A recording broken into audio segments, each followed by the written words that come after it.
Australia.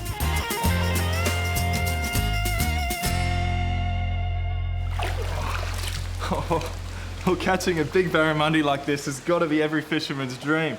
And using these handy grips makes it heaps easier to lift them out of the water for that all-important happy snap to brag to your mates. But do these grips here actually damage the barramundi? Well, here at the Darwin Aquaculture Centre, scientists are trying to find out. The big question is, do the lip grips damage the barramundi's jaw? And does it affect the barra's chances of survival once they're released? There's been some studies done with some fish with very small, weak jaws, but as we all know, barramundi's a big bull-headed thing, a big, strong jaw that feeds by opening this jaw. So it'd make a good comparison to this other study that's been done. Ensuring the barramundi's survival is vital for the Northern Territory. The recreational fishing industry here is worth more than $30 million a year, and barra is their #1 species. These are good fish, it's bigger than the last one, eh? The catch and release is very important up here. We push the catch and release a lot in our education programs.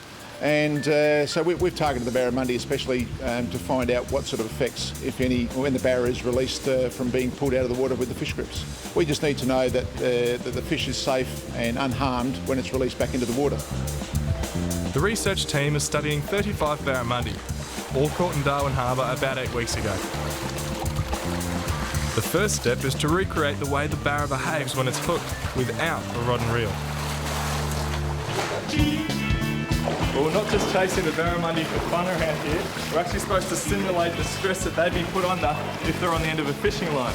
And I've got to admit, I never thought I'd be chasing a 1 metre barramundi around with my feet. Once the fish is worn out, it's netted and lifted out of the water using various techniques, including the lip grips. It's a big fish. I assume that's... Each fish is x-rayed, photographed, then quickly returned to the tank, all in the space of a minute. Then they're monitored to make sure they survive and are feeding well. After a couple of days, the researchers take a closer look. We've just put this barramundi into a tub of anaesthetic here. So in 3 or 4 minutes he'll go belly up and we'll be able to have a really good look at his jaw and see what damage we've done by using these fish grips. Hard to heal a little bit. Most of the barra recover quickly. But that had started healing up to a certain extent, hadn't it? Yeah. What we have found so far is using the devices at all in any way seems to put a small hole in the membrane just in the jaw there. So it's probably comparable to hooking a fish in that area anyway. X-rays show some of the larger barra suffer some damage when they're lip gripped. The main thing we're seeing is this spine is coming quite straight or almost bent backwards a bit. Compare that to a barramundi that's lying on the ground, you can see that spine's quite bent down, whereas when they're hanging up the spine's quite straight. But it seems to be only temporary. Immediately afterwards the spine came back to normal though. All the fish lip gripped in this study are now healing well.